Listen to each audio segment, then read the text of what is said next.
Who is Exactly. who finances this stuff? I mean, aside from Gates, who else is behind this?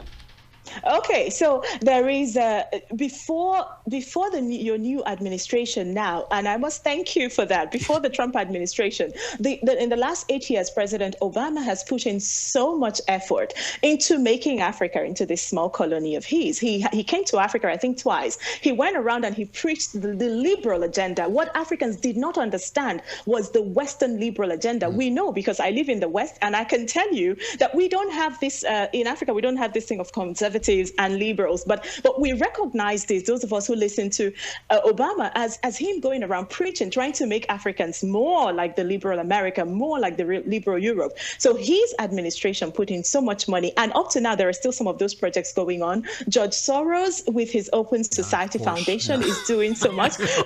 We always find George Soros in there somewhere.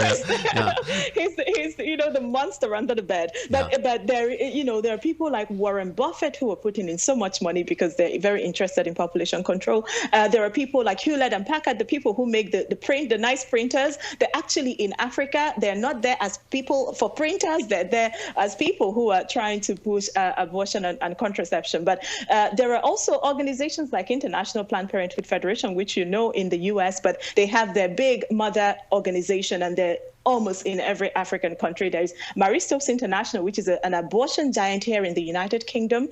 They are very much in Africa as well. So these are all the people who are doing everything they can to crush us and put us into a box. Well, let me ask you one more question. I mean, that is an impressive array of powerful, wealthy people doing what is essentially imperialism. That is almost the definition of cultural imperialism, trying to push an agenda that doesn't exist into a country that doesn't want it, and where other methods have succeeded.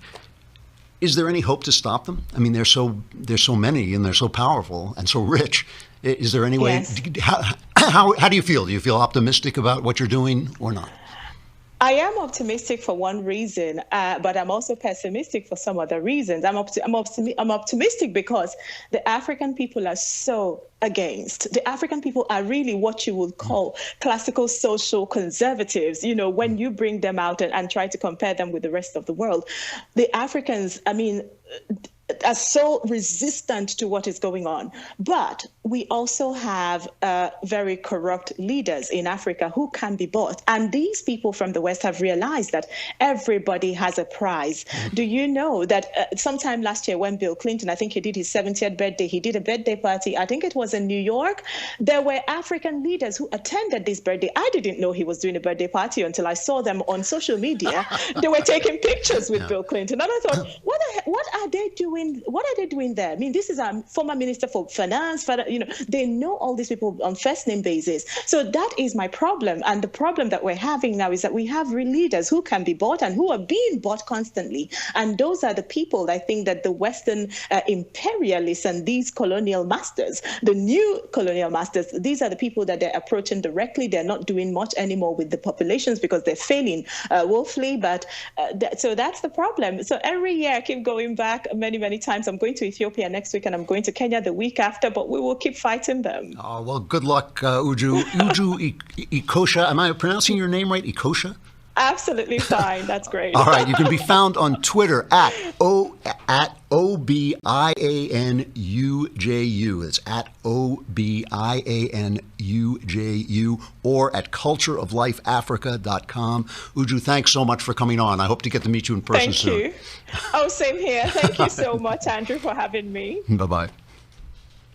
Amazing person. I mean, and it's something the left doesn't think. They don't see themselves like that. They see themselves as the great white deliverers, bringing this down. And they also, the typical of the left, they don't hold themselves accountable for results, only for their intentions. So their intentions, obviously, I'm sure, are very good, but they don't think about the fact, like when they went into Uganda and they destroyed that ABC program, they really set loose a wildfire of disease and illegitimacy, and it's just so incredibly destructive.